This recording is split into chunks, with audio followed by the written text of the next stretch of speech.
A biblical perspective on life, culture and current events. This is 2020 on Vision. Two special guests joining us this hour.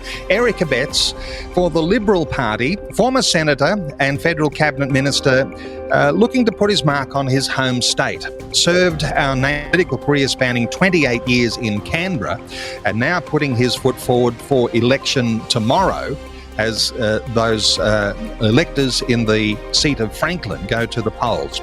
Another special guest joining us too, Jack Sonneman, the founder of the Australian Federation for the Family. Jack founded the Federation for the Family over 40 years ago.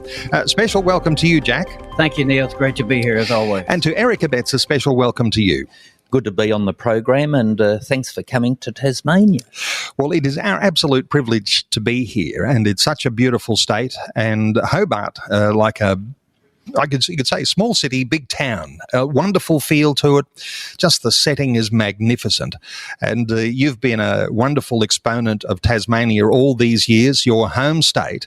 You've served Tasmania federally, putting your foot forward for a state position tomorrow. Give us a little bit of an insight here, Eric Abetz. You're not an extinguished force. You're back and fighting fit.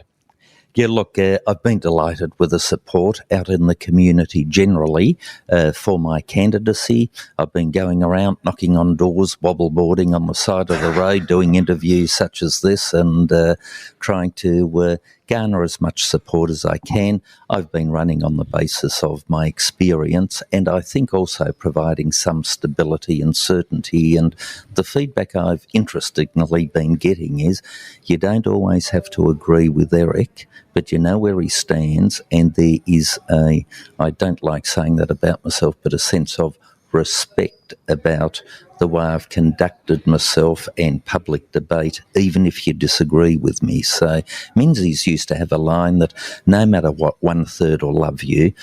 No matter what, 1/3 will hate you. The trick is, can you get the middle 1/3 to actually respect and understand that you're in it to serve? And at the end of the day, Neil, that's what's motivated me. I've had a heart for service before I entered politics. I helped establish a women's shelter, then a youth shelter, all on a voluntary basis with other business people.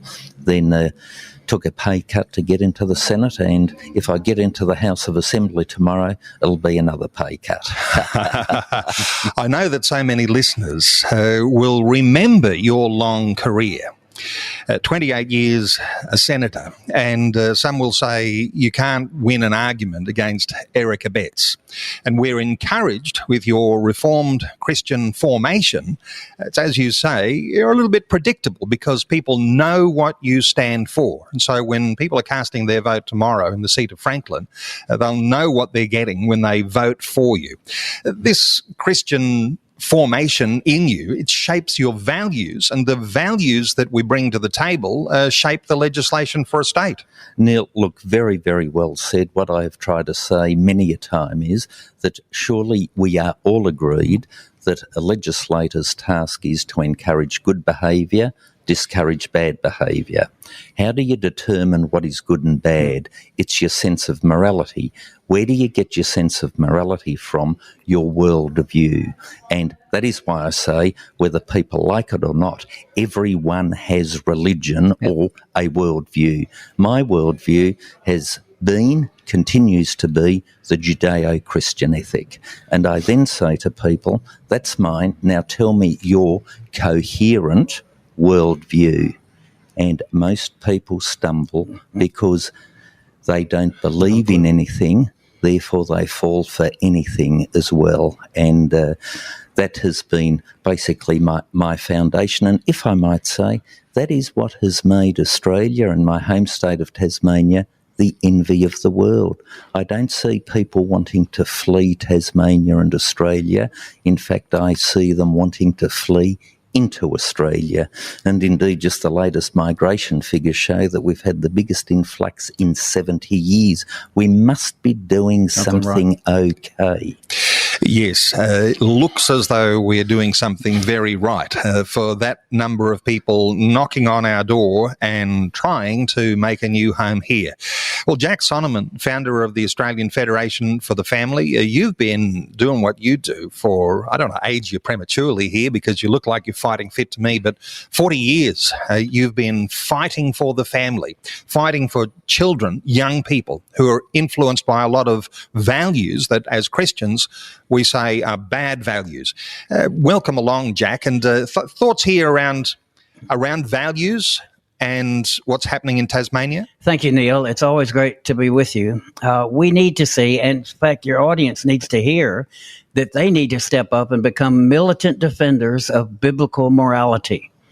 It's biblical morality culture become such a great country. Now, I'm one of the immigrants that came here. I'm here by choice.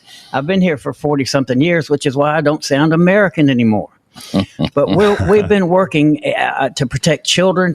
In fact, I think Eric was at the celebration in federal parliament one time when I was presented with an Outstanding Achievement Award for my 20-something years work at the time, protecting women and children from sexual exploitation. Well, we're continuing to do that, and we need to see more, I think, militant defenders of biblical morality. We don't need to support people that come in and say men are not really men. We have an independent candidate standing in my electorate who's so confused he doesn't even know he's a man. He was formerly endorsed by the Greens, which says a lot about the Greens, but now he's standing as an independent. We have others down there that have no policies whatsoever. And as Eric said earlier, if you don't believe in anything, you can fall for everything. And we need to vote on our values. We need to look at the values of the different political parties and support the ones that are closest to our values. I don't think our daughters should work as prostitutes. That is the political platform, the policy platform of the opposing party. I have worked with Senator Abetz, and I've worked with others from his party quite successfully around the nation for many years, seeing laws to protect, to better protect women and children from sexual immorality. And I'll continue to plant what I consider to be God's standard in this area. You know, Neil, God is not too concerned about what we want. He's more concerned about what his word says. And as long as our wants line up with his word, we get what we pray for. We can pray outside of what God's word says. We'll never get it. But when we stand with him in his word, we'll always get it. Eric Abetz, as Jack Sonneman is describing some of those colourful characters who are standing for election in tomorrow's Tasmanian state election, some of those colourful characters are in your group and in the electorate of Franklin. You know, have you been mixing with those opponents? Have you been rubbing shoulders with them? Have you been talking to them? Are they standoffish? Oh, that's Eric Abetz. We'll just give him a bit of a wide berth. What's been happening? There have been forums around the electorate, and I'm more than willing to go to those forums. And yes, they've presented, and we put our differing points of view across. And for some candidates, like Martine Delaney, she accused me of being a liar the other night at a forum when I mentioned that Tavistock in the United Kingdom had been closed down and that Scandinavian countries were now stopping puberty blocking of young people. And unfortunately, Neil, what I said was the truth, objective truth, patient. That these are just facts, and yet the other side will sort of say quite loudly liar in response to the statement of objective facts. And that is unfortunate that in the public and political discourse, objective truth is now no longer considered to be an element. It's your truth and my truth. And can I tell you, Neil, your truth doesn't exist, my truth doesn't exist. What does exist is truth. Yep. And if it agrees with you, Neil, good luck, you're on the right side. If it doesn't agree with me, then, Eric, you're on the wrong side. But there's no such thing as your truth and my truth. Let me ask you about the Tavistock Clinic in the UK, because it has been closed down. There are, as I understand it, hundreds who are taking Tavistock Clinic to legal court. action against them. So there's legal action happening. But the interesting thing, people will say, oh, that's happening over in the UK, not happening here. Well, leaked report called from the sorts of guidelines that are being used by WPATH. I can't remember exactly what that stands for, but there are guidelines that are being adopted in places in health in Western Australia, and no doubt are seeping into health departments for guidelines as to how to treat people with various dysphoria issues. When you've got any sort of issue like that, it affects the whole world. It's also creeping here in Australia. Thoughts from you, Jack Sonneman, around the way that these things permeate into a society and change the way people think? Yes, Neil, it's a shame that we've allowed the progressive values to become so permeated in our nation. Look at what progressiveness has given to, say, the U.S., for example, where they have heroin injectors in the street nodding off. They have to have in New York now, but thanks to their progressive values, they have to have subway armed guards by the National Guard with machine guns to keep crime down. They even have homeless people selling pilfered toiletries on the street because they can't get charged with shoplifting thanks to the progressive values if it's under $1,000. So they go clean the shelves off, which is causing several of the largest chains of pharmacies and retailers in America to close their doors. They cannot get, and these are all the progressive values of those on the left that are trying to appeal to the lowest common denominator. Oh, we need to feel sorry for people. What Jesus said, you shall know the truth, and the truth will set you free. They are adamantly opposed to the truth. Thou shalt not steal is a truth. There are other truths that are being violated, and because we violate them, we're reaping the fruit of that. And if we want to see a biblical standard in society, we have to start adopting biblical policies. Now, that's what we've been calling for and doing for a number of years. And when we bring Jesus into the picture, Neil, it's my firm belief that we see the picture change. Now, not only is that my firm belief, we've seen it happen time and time and time again with people who have told me, oh, you can't get that, oh, you can't achieve that, oh, you can't solve that, when in fact we have. And that has given me a platform in Christian and conservative political forums around the world about the victories we've seen against prostitution legislation, against pornography legislation. All kinds of things happen because we have brought Jesus into the picture, and the light of Jesus always dispels the darkness. It's the truth that overcomes the lie, not the other way around. So we need to continue to speak the truth no matter what the opposition does. Elections are the time when your vote counts, and we all have a vote. It's all equal. Eric Abetz cast his vote. Jack Sonneman cast his vote. It's equal to all of those people who might be on what sometimes we call the progressive left. They've got their equal vote. When we talk about some of these things Jack mentions, and Jack's talking about things that have happened overseas, places like California and San Francisco, where drug policy is out of control. People are on the streets and they're homeless people, but the drug policy and then the changing attitude towards police, people are robbing and doing so with impunity. Let me ask you, Eric Abetz, you're familiar with those sorts of stories. Are those coming to Australia? Are those coming to Tasmania?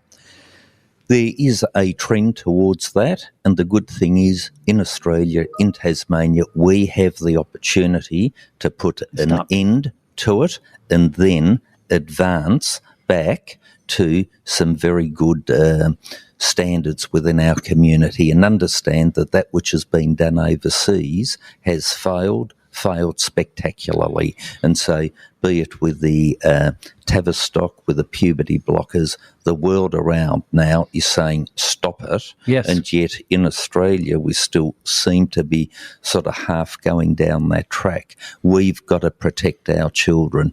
My own view is that once you're 18 years old, you're entitled to make decisions for yourself, good and freedom is about that you can make mistakes. We don't live in an any state, but my goodness, does government have a role in protecting our young people whilst they're minors to ensure that their lives are not wrecked by decisions being made by adults that might ruin those children's lives forever. Let me ask you, Jack Sonneman, you've been talking to a lot of people lead up to the election.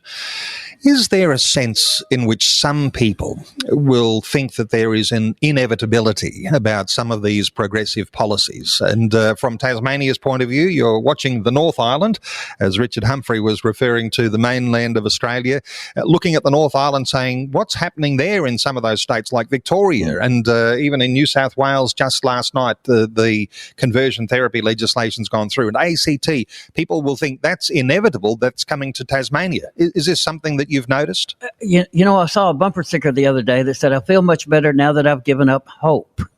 We don't need to give up hope. We're the people of hope. We need to bring positivity into the situation, and we can look and see what other states are doing and say, wait a minute, we do not want our daughters working as prostitutes. We don't think that's a good thing. We do not want our little boys taught that they really may be girls. That's not a good thing. We don't want things like that in Tasmania, in my opinion. And I have talked to people who do look upon the other side as saying, well, they're just too big and too powerful. That's why we can't out-lobby them. We can't outspend them. We can't out-media present them. They've got professionals in these areas that we'll never have. But what we can do is bring our values, bring Jesus into the picture. We bring Jesus into the picture, and the picture changes. It's as simple as that. But it's up to us. It's up to the people of God who know their God to be strong and do exploits and to see God's kingdom established on earth as it is in heaven, not as it is in Norway. We want to see God's values implemented, not another country or a popular set of values, but we can look to the scripture and see what things are directing us in the right direction and what things take us in the wrong direction, and look and see what other countries are doing. Other countries are recognizing that women are not empowered by being sexually penetrated by strangers every day, and they're making changes to those laws. They're curbing it. They're pulling back from it. And here, like in Queensland the other day, the Labor Party up there wants to promote it and wants to treat it as, quote, any other business, end quote. And we need to stop all that. It is not any other business. It's the degradation of our women. Eric Abetz, when people cast their vote, sometimes one side looks angelic, another side looks demonic. Let's just assume here that there are demons on every side. Let's talk about what sort of a difference you think you might make if you are elected to the Tasmanian Parliament tomorrow in the seat of Franklin, because some will say, well, the Liberal Party's doing this, that or the other. What difference is it going to make that an Eric Abetz is going to be amongst the crowd? First of all, Neil, let me say that unfortunately as humans, we are never given a choice between perfection and imperfection. It is regrettably levels of imperfection. And when I reflect on my own life and my own standards, I realise that there are substantial imperfections in my life. So I would not want any listener to think that one side is angelic, the other is demonic. There are various shades of grey in between. I would like to think that the Liberal Party and myself provide a lighter shade of grey than some of the others. But look, for myself, and I've been heartened by this going around the community, that the feedback I've been getting is that I will provide a bit more grist to the mill from a more conservative point of view, that the mainstream values, like if we go to The Voice, for example, the referendum there, I think I was the first one in Tasmania out of the blocks to say The Voice should be opposed. And without going into the history of that and what happened behind the scenes, suffice to say, Tasmanians overwhelmingly voted no, 60-40. And so with some of these issues, what you need is somebody that's a little bit crazy brave, who's willing to say, this is just wrong in principle, it's got to be opposed, and then get the momentum going. And when people look at things and see that, there's an advocate here that says no, and might I add, Jacinta Price, wasn't she a godsend in this debate? Because unfortunately, and this is one of the difficulties of identity politics, which I would like to rail against, should I be given a soapbox in the state parliament on Saturday, identity politics is just so divisive and corrosive, because what we saw with the voice debate was you had an Indigenous lady, Teela Reid, Marxist, Jacinta Price, Conservative. Guess what? The Indigenous community aren't all cookie-cutter replicas of each other.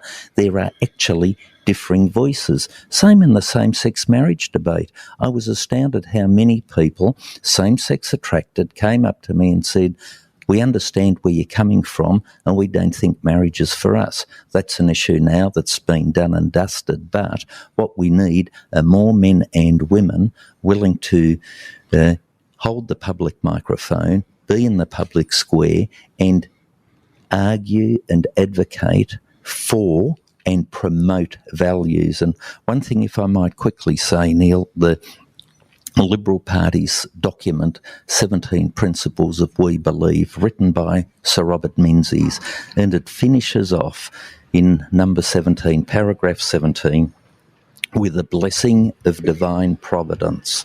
And what a lot of Liberals don't know these days is that the great founder of our party, the longest-serving Prime Minister of Australia, when he was at university, he wasn't president of a political grouping, he was president of the Christian grouping at Melbourne University, and that peppered everything he did. And when you read his Forgotten People speeches, etc., there are all these biblical analogies scattered through them, and you know that he, as a son of a Presbyterian minister, was deeply imbibed in those sort of values, which were the foundation values of the Liberal Party, and I hope I can give expression to those founding values that have withstood the test of time.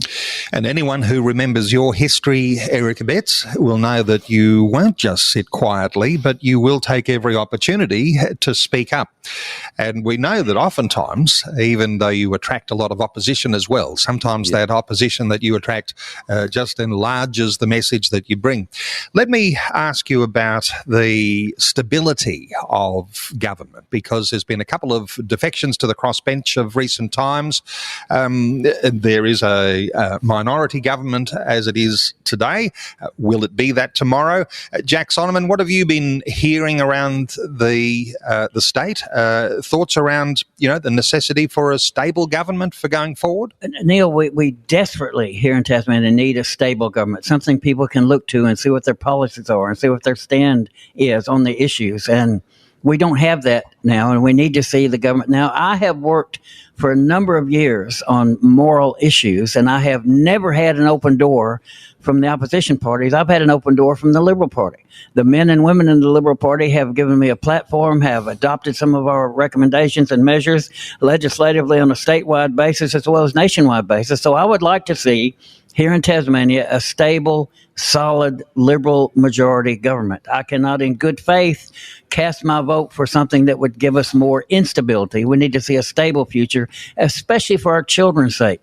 They need to see a more solid, I think, Christian-based, values-based community that they can be raised in so they can feel more secure in their society. Going to take a quick break here. Our two special guests on this special broadcast day, the preview to the Tasmanian state election. Eric Abetz is with us. He's standing for a Liberal Party seat in the seat of Franklin, former senator, 28 years, a career in Canberra. Now he's putting his hand up for election for a state seat in Tasmania. Jack Sonneman is also our guest, Australian Federation for the Family founder. He founded that about 40 years ago. Always a great advocate for children, for young people, for those generations, and for those biblically founded moral values. We're back with more in just a few moments. On the next Lamplighter Theatre. We'll have armed men lined up on both sides of the temple. When I give the signal, revolt begins. We enemies. Our time has come! Gators! Behind you!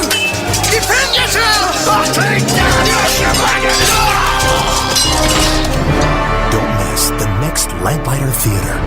Every weekend on Vision. To see when it airs in your time zone, click listen at vision.org.au. In many restricted nations, it's dangerous for pastors and evangelists to share the gospel. Through station sponsor Voice of the Martyrs, you can financially support frontline workers and release them to win more souls for Christ. Your sponsorship will also help provide the tools they need, such as training, evangelism resources, and transportation. To find out how you can partner with Voice of the Martyrs to grow God's kingdom, please visit vom.com.au. A biblical perspective on life, culture, and current events. This is 2020 on Vision. And our special pre-election broadcast in Hobart from one of the most iconic construction projects that's ever been undertaken in the state of Tasmania, and that is St. David's Cathedral in the heart of Hobart. And just before I continue our conversation with Eric Abetz and with Jack Sonneman, a special guest has just walked through the door. And so for some listeners, you'll know that Vision is on the air, 104.3 FM, and Vision has been as a newcomer to the airwaves in some sense in Hobart. But Peter Krause, who is the CEO of Ultra, the Christian station that's been here working in amongst the people of Hobart now for many years. Peter, a special welcome, a quick hello to you. Thank you. Thank you. And Peter, you've got a bit of a perception about things so far as this election goes. Have you been having some coverage of your own on Ultra? Oh, we've had some coverage of our own. We don't go into things too deeply, but we've had a number of politicians who have had sponsorship things running on our station, talking about themselves a little bit, and we welcome that. And, you know, for listeners, real friendship between Ultra FM and Vision FM, both on the air here in Hobart. Let me come back to our two main guests. Thank you so much, Peter. Eric Abetz is with us, so is Jack Sonneman, and limited time now on our conversation. Earlier, we were talking about the stadium, and the stadium that's proposed, the Macquarie Stadium, $1 billion price tag put on that, and who knows what that might blow out to, because in Queensland, I know that the Queensland government has looked at a huge cost blowout for talk about stadiums for the Olympic Games. This has been a Liberal Party initiative, Eric Abetz. The Labor Party is saying, wait a minute, we love the team, the Tassie Devils, but we're not sure we can afford a stadium right now. What are your thoughts on the stadium? Very simply, if Tasmania wants an AFL team, it needs a stadium. Simple as that. And so for people to say we want a team but not a stadium is quite disingenuous with respect. Now, with the cost of the stadium, I'm not going to get into that, but suffice to say that the state government contribution is only 41 days of health expenditure. And so when you think in Tasmania, so if you think of a stadium lasting at least 40 years, we are investing 1 days of health expenditure per year in that stadium over that 40-year period.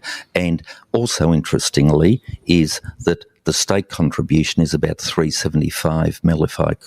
Federal Labor is going to make a contribution. So we have this interesting situation where the state Liberals and federal Labor are joined in supporting a stadium, but the opposition, for opposition's sake, just seems to be against it.